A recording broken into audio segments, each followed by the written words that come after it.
Assalamualaikum warahmatullahi wabarakatuh.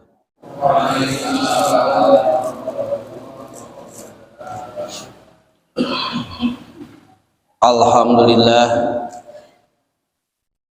alhamdulillahilladzi al-badi'il hadi ila bayani mahya'i rasyad. Ammada arbabanuha warosama syamsal bayani fi suduril ulama.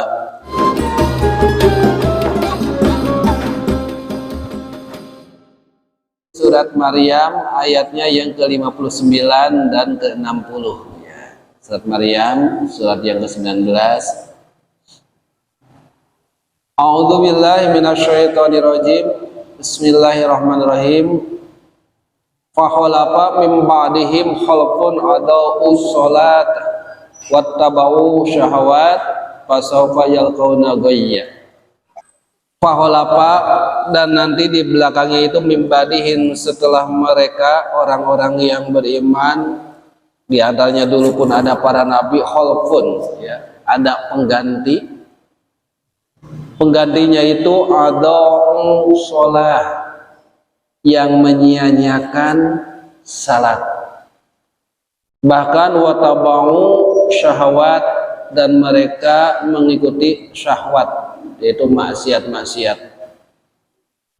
Fasawfa, maka mereka akan yalqauna, bertemu goyya ya, mungkin ini bahasanya yaitu siksaan dari Allah Subhanahu wa taala, kesesatan. Jadi kalau melihat ayat ini turun, memang dulu dari zaman para nabi Allah jelaskan. Zaman Nabi Idris, zaman Nabi Nuh, zaman Nabi Ibrahim. Allah katakan ketika terjadi zaman masa kurun orang-orang soleh, hati-hati, setelahnya itu akan ada sekelompok atau kaum atau masa yang akan menyia-nyiakan sholat. Nah, kita bicara di zaman Nabi Muhammad. Dulu Islam itu di awal mula asing, aneh. Kemudian beliau berdakwah sehingga Islam mulai bisa dikenal, dan bahkan sampai mungkin kejayaan Islam pun ada. Tapi hati-hati, setelah Islam jaya akan ada nanti itu pengganti-pengganti yang akan menyia-nyiakan sholat. Kalau bahasa pengganti berarti kan belakangan ya.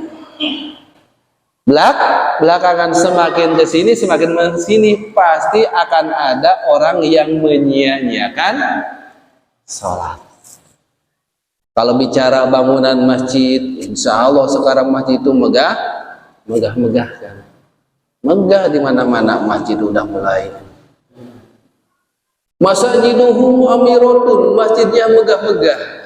Hati-hati, masjidnya megah, tetapi malah menjauhkan dari petunjuk. Nah, kita nggak mau itu ya. Masjidnya megah, tapi kita mah pingin semakin dekat terhadap petunjuk. Karena basiroh dari Rasulullah, berita dari Rasul itu mungkin akan terjadi, tapi entah kapannya. Jadi masjid megah, kemudian isinya mulai berkurang dalam ketaatan, bahkan dikatakan sampai harobun minal huda, akan jauh dari petunjuk. Yang diantaranya berarti yang harusnya masjid semakin nyaman, semakin mewah, harusnya semangat untuk hadirnya pun lebih lagi semangat ya. Kalau dahulu mungkin yang hadir teh sekitaran 40-50 gitu ya, atau udah megah mah jadi berlipat. Itu diharapkan, karena akan ada kaum yang menyia-nyiakan sholat.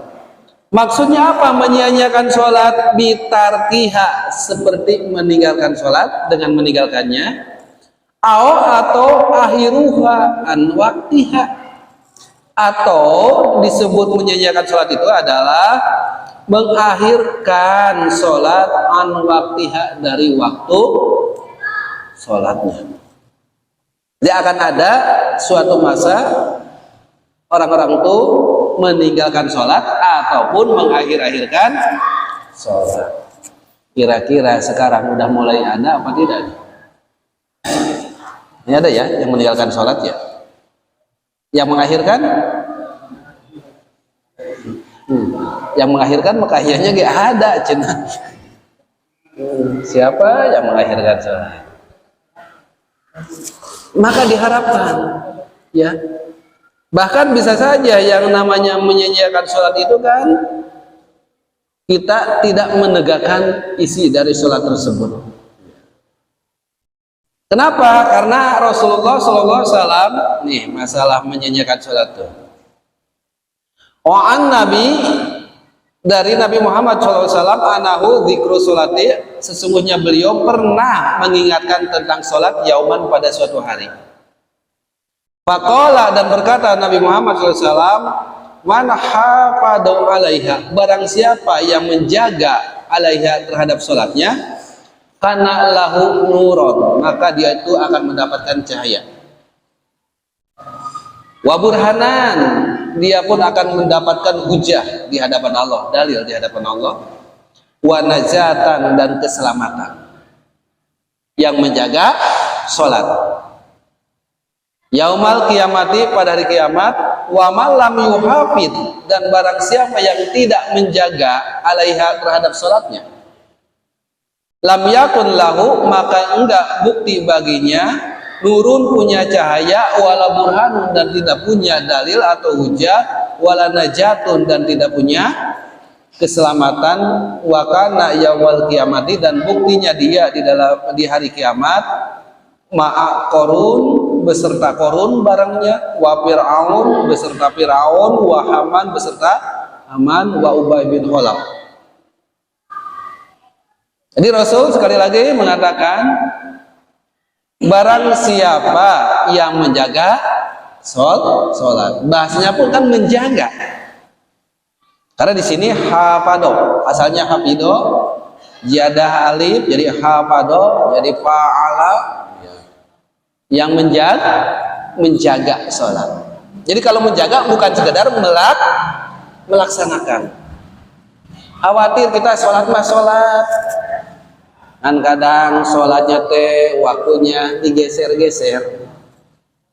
Digeser pun kalau ada uzur, ya wajar ada uzur. Tapi kalau nggak ada apa-apa, cuma kalah dengan pekerjaan, kalah dengan pegang HP, kalah dengan hawahu nafsunya.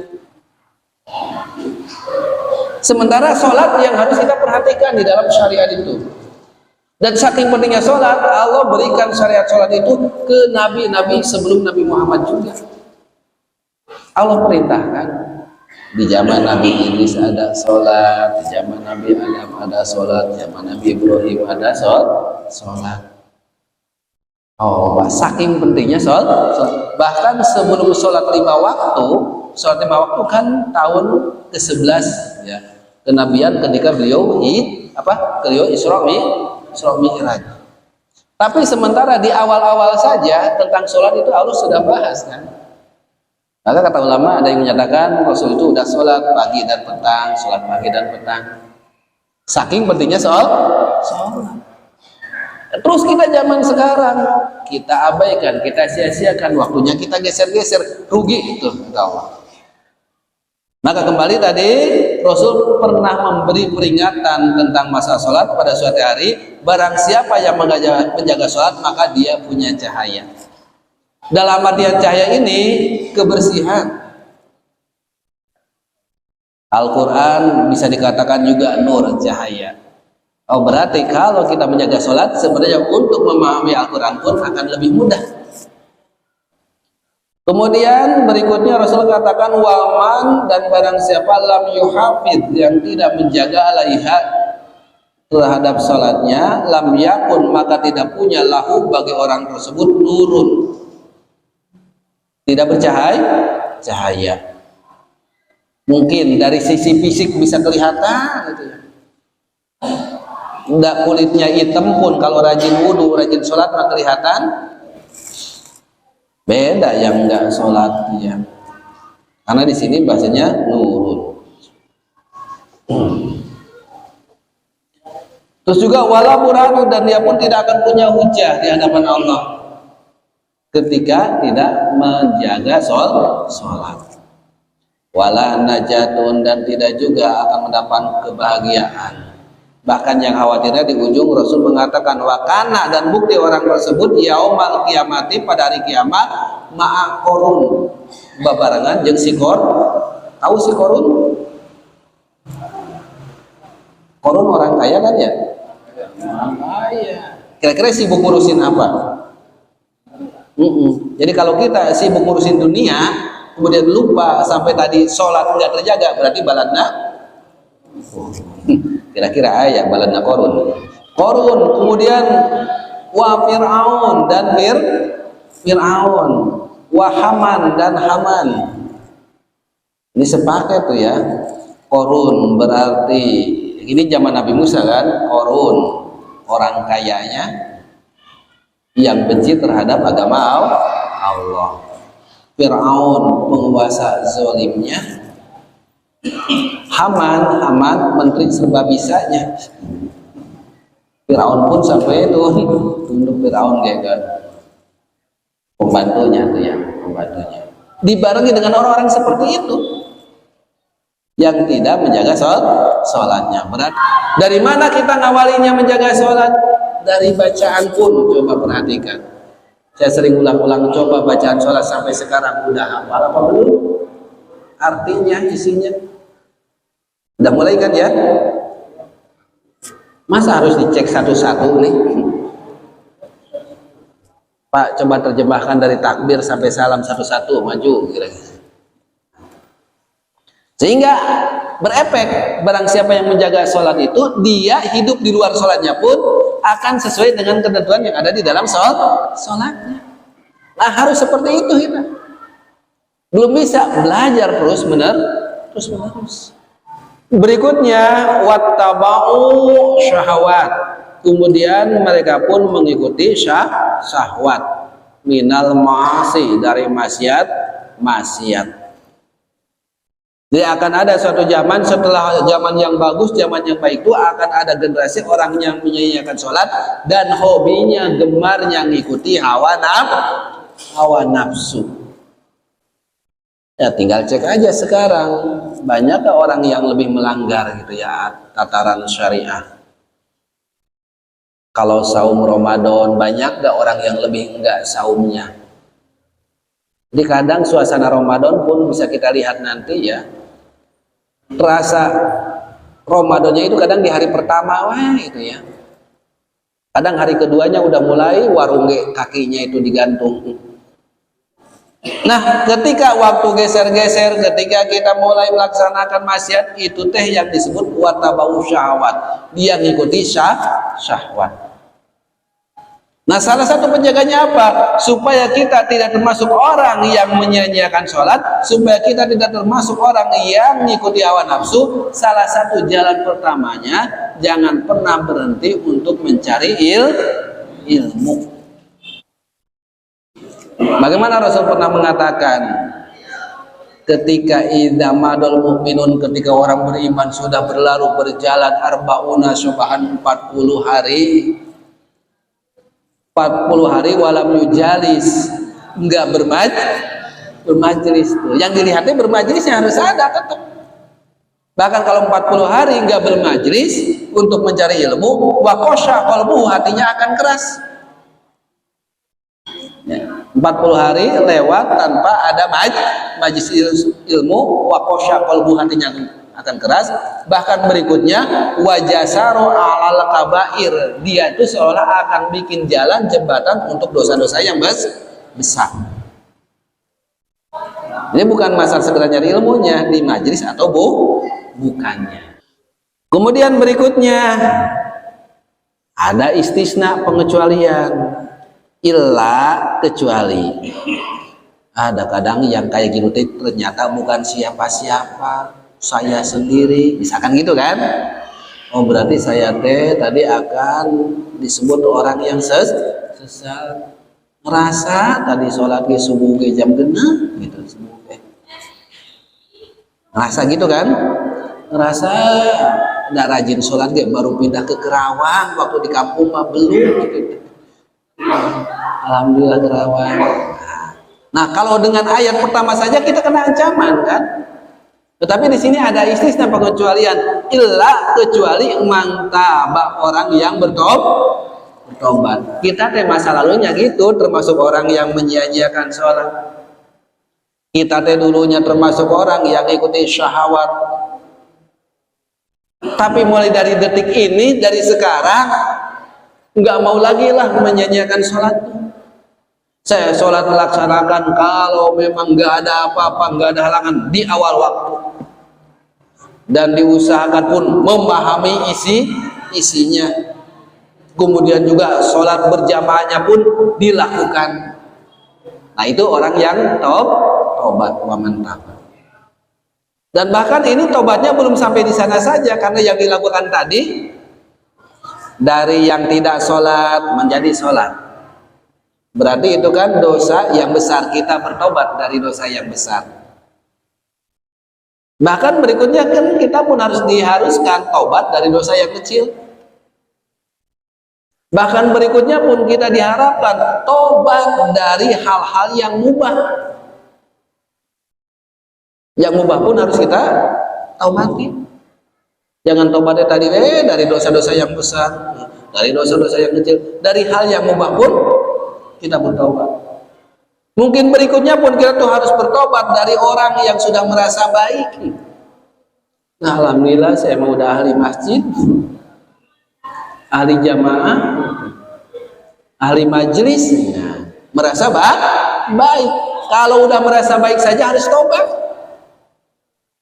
Bahkan di dalam bab tobat yang paling berat, yang paling susah itu mungkin kita harus bertobat juga dari lupa mengingat Allah. Sementara coba dalam 24 jam kita ingat terus ya kepada Allah. Buktinya di waktu sholat saja, yang 10 menit waktu sholat atau 5 menit waktu sholat, kadang kita full gak dari takbir sampai salam ingat kepada Allah. Berikutnya setelah amanah pakai wawu lagi. Oh, berarti belum cukup dua tuh, antara tabah dan amanah belum cukup, karena ada bahasa wa amila sholihah dan amal soleh, bukan amal salah nih, amal sholih. Amal soleh itu bagaimana? Apa sih maksud dari amal soleh? Beliau dari Rasul mengatakan, man amila amalan, barang siapa yang beramal, ingin disebut amal soleh harus dua syarat. Lam yakunu kholison, dia bukan karena Allah, walaupun yakunu tibaan ngikuti Rasul, maka lam yukbal, tidak akan diterima. Jadi amal ngikuti Rasul tapi nggak ikhlas, lam yukbal. Oh, berarti itu bukan amal soleh. Ngikuti Rasul mah ngikuti, tapi bukan karena Allah. Atau kebaliknya, man amila amalan, ya itibaan, barang siapa yang beramal itibaan ngikuti Rasul, walam yakunu kholisun, sampai dia bukan karena Allah, sama lam yukbal, tidak terima. Hatta sampai seperti apa? Yakuna kholisun wa tibaan, sampai amal tersebut lillah dan ngikuti Rasul. Oh, berarti amal soleh itu syaratnya lillah, ngikuti ya, apa lillah karena Allah, kemudian ittibaan ngikuti Rasul. Jadi kita beramal soleh, jangan sampai amal-amal kita amal yang salah, bahkan bertentangan dengan ketentuan Rasul. Dan bicara ngikuti Rasul bukan sekedar harus Rasul menjalankan, bukan harus sekedar Rasul menjalankan. Kalaupun sahabat yang menjalankan, bagaimana? Boleh gak diikuti? Masih tetap boleh kan? Boleh gak? Ya boleh. Kayak sholat tarawih yang nanti akan dijalankan, Umar menjalankan berapa? Ngikuti Umar silakan. Oh, bukan ngikuti Rasul? Enggak juga. Ya seperti itu, dia bukan mesti harus ya memang benar-benar Rasul jalankan, karena yang sahabat jalan benar sama. Kan Rasul kan membahasakannya, alaikum bisunati, wajib bagi kalian mengikuti sunahku, wa sunati ulafai rasyidin min ba'di, dan sunnah ulafai rasyidin setelah aku. Jadi kalaupun Rasul gak menjalankan, kalau sahabat menjalankan tetap boleh diikuti. Nah itu disebut amal soleh. Yang nggak boleh itu amalan nenek moyang nggak sesuai dengan ajaran Islam baru. Amalan-amalan yang baru-baru nggak sesuai, ya itu baru tidak boleh. Kalau sesuai ya silahkan jalankan. Itu disebut amal soleh. Maka kita tadi bicara amal soleh, coba segera diawali dari sholat aja dulu yang pokok. Sholat yang pokok, sholat yang utama itu perhatikan. Dan bahasanya kalau beramal soleh, badiru bil amali solihah, bersegeralah beramal soleh, jangan ditunda, jangan ditunda-tunda. Bapak nanti dari maghrib sampai ke siang mampu baca 1-2 surat Al-Quran, 1-2 ayat Al-Quran, baca, jangan ditinggal. Kalau bapak sekarang di masjid ada satu misalkan kertas ataupun sampah, jangan ditinggal, entar weh. Ketika kesempatan itu ada, ambil waktu itu juga. Itu kalau bicara amal soleh. Dan nanti weh. Sodako di saku udah ada duit goceng gitu. Wah malu cuma 5.000 nanti weh. Kalau akhir bulan 100.000, jangan 5.000 masukkan. Jangan nunggu nanti. Kan biasa gitu beramal teh ditunda tunda. Tanggung baca Quran teh nanti weh kerajin mah Ramadan weh rek ngaca Quran teh. Ramadan teh ayeuna teh. Kan gitu, rek Ramadan we cenah baca Quran rajin teh. Ya kalau mau dari sekarang mulai.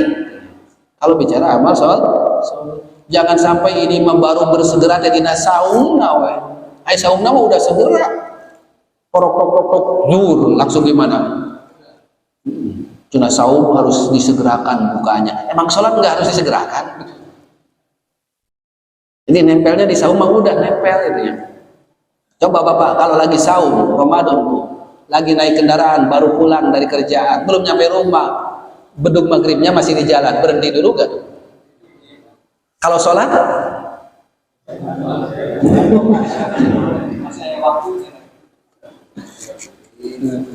Hari saum sama sholat utamaan mana? Nah itu lah PR-nya ya. Iya coba segera.